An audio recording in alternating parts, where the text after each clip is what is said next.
Bonjour à tous, j'espère que tout le monde va bien. Donc là, on va parler d'un sujet qui nous intéresse et qui va nous intéresser finalement, c'est un peu la rivalité versus l'émulation. Ok? Je vais pas commencer par la définition de rivalité, émulation, etc. Ça sera finalement la fin. Ok? J'ai procédé de cette manière. Donc voilà, vous avez la finalité des choses, la rivalité versus l'émulation. Vous comprendrez peut-être, j'espère finalement à la fin du processus, pourquoi on en arrive là. Et ça sera finalement un peu à vous de conclure pourquoi on en arrive là. Et voilà, on va parler des générations, de pas mal de choses. Mais on va commencer directement parce que ça sera quand même assez long. Je vais essayer de faire des parties les plus courtes possibles, mais comprenez mon émotion, il y a quand même pas mal de choses à dire. Donc, c'est parti. Alors, génération me, myself and I. C'est trois manières de dire moi en fait, et je trouvais ça intéressant de commencer par là pour bien mettre en lumière le fait que nous sommes dans des générations qui sont fort tournées vers elles-mêmes. Dieu et moi, ok? Vous voyez sur l'image que Dieu a des directives à donner, il a des directions à donner, etc. Et nous, on a à comprendre ces directions, ok? On a à comprendre ces directions, on a à se poser des questions sur ces directions parce que depuis la chute d'Adam et Ève, malheureusement, le dialogue est désaccordé. Ok, c'est moins limpide. Et dans Ésaïe 42, 18 à 20, on nous dit sourd, écoutez, aveugle, regardez et voyez. Qui est aveugle?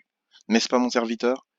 Y a-t-il plus sourd que mon messager, celui que j'envoie? Y a-t-il plus aveugle que le bénéficiaire de mon alliance de paix, plus aveugle que le serviteur de l'Éternel? Tu as vu beaucoup de choses, mais tu n'y as pas prêté attention. Il a ouvert les oreilles, mais il n'a rien entendu. Ok? Donc c'est un peu ça. Ésaïe nous dit ceci. Ok? Ésaïe nous dit ceci. Et maintenant, on va regarder un peu, finalement, qu'est-ce qui se passe? Ok? Les trois définitions du moi, on va voir moi, moi-même et je. Et on va regarder un peu en détail qu'est-ce qu'on entend par là. Moi, ok? Nous sommes, nous faisons partie d'une génération auto-centrée, ok? Je suis le centre du monde, je suis un selfie, derrière moi, il y a le monde, mais je suis en avant. C'est moi devant les autres, en fait. On est dans cette génération-là, ok? Une génération auto-centrée. L'égoïsme est défini comme attachement excessif à soi-même qui fait que l'on recherche exclusivement son plaisir et son intérêt personnel. Ok? On est dans cette situation. On est dans cette situation. Ok? Ma volonté. Dans Genèse 4, du verset 6 à 7, on nous dit, l'Éternel dit à Caïn, pourquoi es-tu irrité et pourquoi arbores-tu un air si sombre? Certainement, si tu agis bien, tu te relèveras.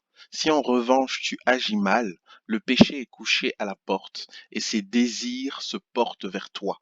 Mais c'est à toi de dominer sur lui. Ma volonté. Ok? On a des choix à poser. Et ici, en fait, dans l'exemple, avec Caïn, il avait une volonté propre. Dieu lui indique, ok, voilà, voilà ce que tu dois faire pour te sortir du piège finalement que te pose ta chair, mais il avait la volonté, pardon, à mettre en action. Et cette génération autocentrée est fort centrée sur sa volonté, ma volonté. Je veux, ok? Mais là, ici, on voit que notre volonté doit être orientée par Dieu, parce que Dieu est capable de nous montrer le piège que ce que nous voulons, ce que nous désirons, peut engendrer finalement, ok? Caïn a laissé sa volonté être son maître plutôt que de soumettre sa volonté à Dieu. Et c'est ce qui l'a amené à demeurer toute sa vie loin de Dieu finalement, ok? Il voulait tuer Abel. Il avait fomenté de tuer Abel. On lui a tendu un piège par rapport à sa peine, la peine qu'il ressentait. Ok. Le diable lui a tendu un piège, lui a montré la solution, ben tue-le et ça va régler ton souci. Et il a aligné sa volonté au piège que le diable lui a tendu. C'est extrêmement important. Ma volonté. Il y a aussi ma compréhension. Dans Matthieu 13, au verset 19, on nous dit, lorsqu'un homme entend la parole du royaume et ne la comprend pas, le mauvais vient et enlève ce qui a été semé dans son cœur. Cet homme est celui qui a reçu la semence le long du chemin. Ok? On nous parle de ça. On nous parle en fait de ces personnes en fait qui sont en contact avec la parole de Dieu, mais qui ne la comprennent pas. Et le piège dans tout ça, c'est que on retire le but finalement, on retire la semence, on retire l'effet que la parole devait avoir à cause de notre compréhension. On doit comprendre en fait, en lisant ce verset, que ma compréhension peut être un obstacle à la volonté de Dieu. Ma compréhension peut empêcher ou peut ouvrir une porte à l'ennemi afin que il puisse venir retirer cette semence de vie qui a été propulsée dans mon cœur. Il peut la retirer. Donc en fait, ce verset nous montre que notre compréhension a un rôle clé à jouer dans notre vie. Ok. On est une génération autocentrée parce que notre volonté est mise en avant. Je veux. On ne se pose même pas la question de savoir, ouais, est-ce que ma volonté, je la soumets à Dieu ou pas. Ma compréhension est mise en avant. Je comprends comme ça, donc je fais. Voilà, en tout cas, moi, c'est ma compréhension. Et alors, on utilise des vocabulaires chrétiens. Ok. C'est ma conviction. Donc voilà, j'ai pas la conviction de faire ça, etc. C'est pitoyable. Apprenons à mettre notre compréhension, ok, notre compréhension, apprenons vraiment à ce que Dieu vienne frapper notre compréhension, afin qu'il nous ouvre l'intelligence. Ou sinon, nous serons sujets au vol de l'ennemi. Ok. Et si vous vous posez encore des questions de savoir, mais comment ça se fait qu'il y a des personnes qui sont là, ils ont entendu la parole, etc., etc., mais jamais ça change. Là, la parole de Dieu vient de nous mettre quelque chose en évidence. Si les personnes ont une compréhension qui n'est pas renouvelée, alors il y a une porte ouverte pour l'ennemi. Mon cœur, ok? Mon cœur. Je dois en fait, et dans Ésaïe 29:13, on nous dit, le Seigneur dit, ce peuple s'approche de moi, il m'honore de la bouche et des lèvres, mais son cœur est éloigné de moi, et la crainte qu'il a de moi n'est qu'un commandement humain, une leçon apprise. C'est extrêmement violent, extrêmement violent. Là, le Seigneur est en train de nous dire, mais ils sont en train de faire des actes, ils sont en train de poser des actes, etc., alors que leur cœur est éloigné de moi. Sachons que nous devons partir de base comme étant conscients que notre cœur est éloigné de Dieu. Ok, notre cœur, donc ça veut dire que notre volonté, nos sentiments, etc., ils sont de base éloignés de Dieu. Et c'est notre responsabilité à nous de chercher à ce que Dieu change nos cœurs, que chercher à ce que Dieu vienne et pénètre nos cœurs intensément. Voilà pourquoi nous avons besoin d'être dans la présence de Dieu. Mais notre génération autocentrée a un cœur qui peut honorer, enfin, a des bouches qui honorent peut-être Dieu, mais leurs cœurs ne sont pas attachés à Dieu. Ok? Ce sont des leçons apprises. Mon ambition. Dans Acte 16, 6 à 7, on nous dit, empêchés par le Saint-Esprit d'annoncer la parole en Asie, ils traversèrent la Phrygie et la Galatie. Ok. Arrivés près de la Mysie, ils se préparaient à entrer en Bithynie, mais l'Esprit de Jésus ne leur permit pas. Qu'est-ce que toi, dans ton ambition, quand est-ce que tu as scanné ton ambition, hein, au travers de l'Esprit de Dieu? Quand est-ce que Dieu t'a mis des stops? Et aujourd'hui, on est dans une génération tellement autocentrée que mon ambition, c'est Dieu. Je vais faire ça et Dieu va m'accompagner. Jamais dans l'histoire de ces personnes, des influenceurs, etc., tu entendras, j'ai voulu faire ça, mais non, Dieu m'a plutôt conduit. Non, c'est j'ai fait ça, l'erreur m'a conduit à faire ceci, cela, donc c'est moi, me, myself and I.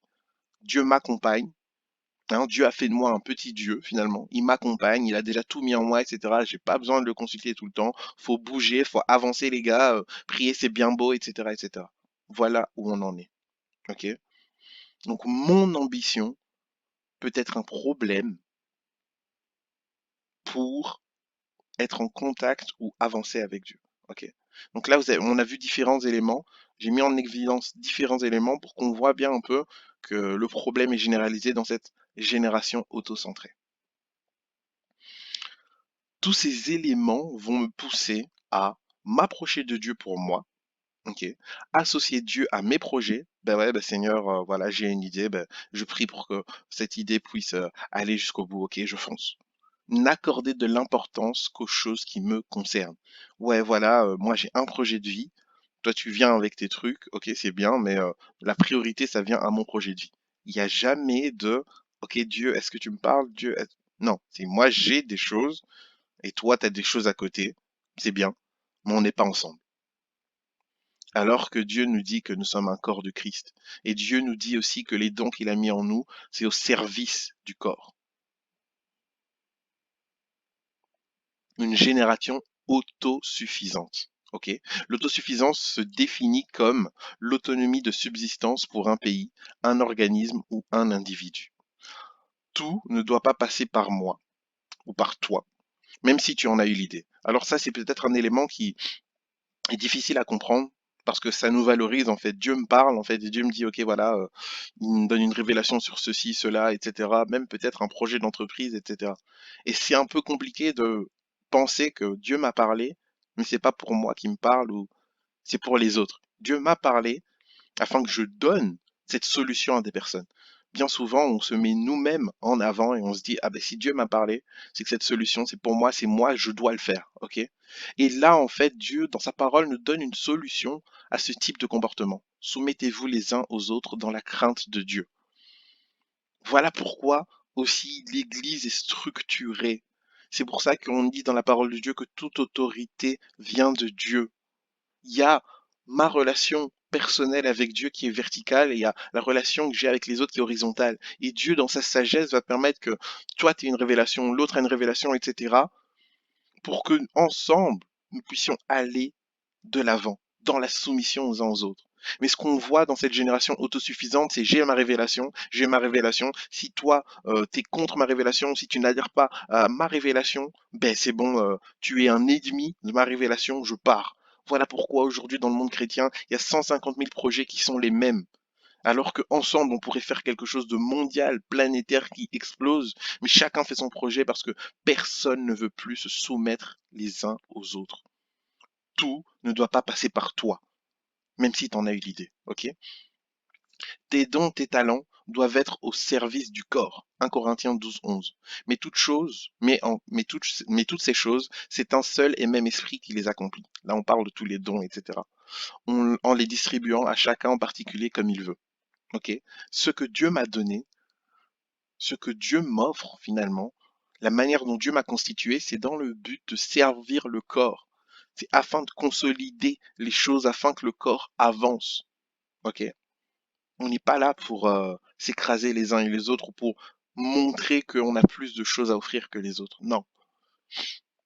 Pour l'œuvre de Dieu, tu as besoin des autres et les autres ont besoin de toi. Amos 3:3. Deux hommes marchent-ils ensemble sans s'être concertés? Je pense que cet élément est extrêmement important. Nous avons besoin, nous avons extrêmement besoin de comprendre que nous ne sommes pas autosuffisants. J'ai besoin des autres, même pour ma propre vie. C'est pas juste une relation verticale avec Dieu. Dieu va utiliser les autres afin que je grandisse. Il n'existe pas de chrétien seul. Il n'existe pas en fait de chrétiens seuls face à eux-mêmes, qui n'ont pas de... Ça n'existe pas. Dieu veut que nous fonctionnions en communauté. Même Jésus était entouré de 12 apôtres. Ok? Quel est cet évangile où on pense que les gens doivent être seuls? Ah ok, moi c'est seul, Dieu m'a parlé seul, voilà. Non, non. Même les prophètes se retirent à des moments M, mais font partie de communautés. On a besoin des dons de prophétie dans les églises. On en a besoin des prophètes. Nous ne sommes pas des personnes autosuffisantes. Ok? J'ai besoin des autres. Même un enseignant a besoin des autres. Comment un enseignant pourrait déverser ce qu'il a reçu si personne l'écoute? Comment est-ce qu'il ferait? Tout le monde a besoin. Comment un chantre pourrait déverser euh, son offrande si personne l'écoute? Comment est-ce que je peux servir l'autre si l'autre n'est pas là? Vous voyez un peu ce que je veux dire? On a besoin les uns des autres. Et tout ce que Dieu nous donne comme don, comme talent, c'est toujours dans l'optique des autres, pas juste de nous-mêmes. génération autosuffisante. Donc voilà, il n'est donc pas question de moi-même, mais de Christ. 1 Corinthiens 10, 31 nous dit, ainsi donc, que vous mangiez, que vous buviez, ou quoi que vous fassiez, faites tout pour la gloire de Dieu. C'est bien ça. Faites tout pour la gloire de Dieu. C'est dans cet état, en fait, c'est là où on en est. OK? Et c'est ce qu'on doit rechercher. Nous ne sommes pas autosuffisants. Mais cette génération, en tout cas, est autosuffisante. Alors, je m'arrête ici. Je reprendrai ici pour la deuxième partie, pour ne pas que ça soit trop long. OK? Passons une excellente fin de journée, journée, etc. en Jésus-Christ. Soyons connectés.